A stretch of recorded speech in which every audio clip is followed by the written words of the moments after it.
এদিকে মুক্ত গণতান্ত্রিক পরিবেশে আন্তর্জাতিক গণতন্ত্র দিবস পালন করতে পেরে তুষ্ট বিএনপির সব পর্যায়ের নেতাকর্মী ও সমর্থকরা। ফ্যাসিস্ট শেখ হাসিনা ও তার দোসরদের বিচারের পাশাপাশি বেগম খালেদা জিয়া ও তারেক রহমানের বিরুদ্ধে ষড়যন্ত্রমূলক সব মামলা প্রত্যাহারের দাবি জানায় তারা।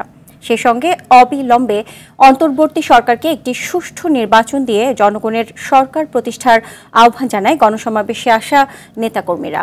খান আলমিনের রিপোর্টে থাকছে বিস্তারিত। সারা দেশ থেকে খণ্ড খণ্ড মিছিল নিয়ে নয়াপল্টনে জড়ো হয় বিএনপি নেতা কর্মী ও সমর্থকরা। বিরূপ আবহাওয়ার কারণে 2 দিন পর হওয়া আন্তর্জাতিক গণতন্ত্র দিবস উপলক্ষে বিএনপির এই গণসমাবেশে লক্ষ জনতার ঢল নামে। আজকে হাতে একটি মোবাইল, এই মোবাইলটা পর্যন্ত হাতে নিয়ে আসতে পারতাম না, পুলিশ চেক করে ধরে নিয়ে যেত। আজকে মানুষের মধ্যে কোনো ভয় নাই, কোনো শঙ্কা নেই, নেই কোনো গ্রেপ্তার আতঙ্ক, নেই কোনো খুনি হাসিনার ভয়। বাংলাদেশের মানুষ আজকে স্বাধীনভাবে গণতন্ত্র দিবস পালন করতেছে। জনতার স্রোত একদিকে নাইটেঙ্গেল মোড় ছাড়িয়ে চলে যায় কাকরাইল মোড় পর্যন্ত, অন্যদিকে ফকিরাপোল মোড় হয়ে আরামবাগ পর্যন্ত অবস্থান নেয় নেতাকর্মীরা। দূর দূরান্ত থেকে আসা নেতাকর্মীরা ফ্যাসিস্ট শেখ হাসিনা ও তার দোসরদের বিচার দাবি করে। দ্বিতীয়বার বাংলাদেশ স্বাধীন হয়েছে, এই স্বাধীনতার বিরুদ্ধে আওয়ামী প্রতাত্তরা এখনো ষড়যন্ত্রে লিপ্ত।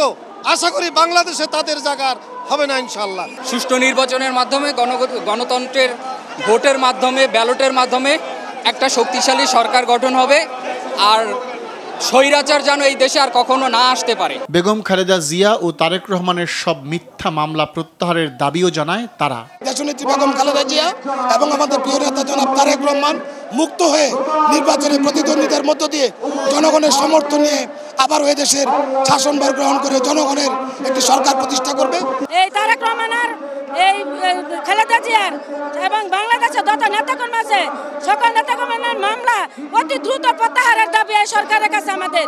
সুষ্ঠু নির্বাচনের জন্য প্রয়োজনীয় সংস্কার শেষ করে অবিলম্বে জাতীয় নির্বাচন দিয়ে জনগণের সরকারের কাছে ক্ষমতা হস্তান্তর করতে অন্তর্বর্তী সরকারের কাছে দাবি জানায় নেতাকর্মীরা। আগামী দিনে প্রয়োজনীয় সংস্কার শেষে একটি গ্রহণযোগ্য নির্বাচন হবে এবং সেই নির্বাচনের মধ্য দিয়ে বাংলাদেশে একটি গণতান্ত্রিক সরকার প্রতিষ্ঠা হবে। নির্বাচিত সরকার হলে দেশটা সুন্দরভাবে পরিচালনা করতে হবে এবং জনগণকে কন্ট্রোল করতে পারবে।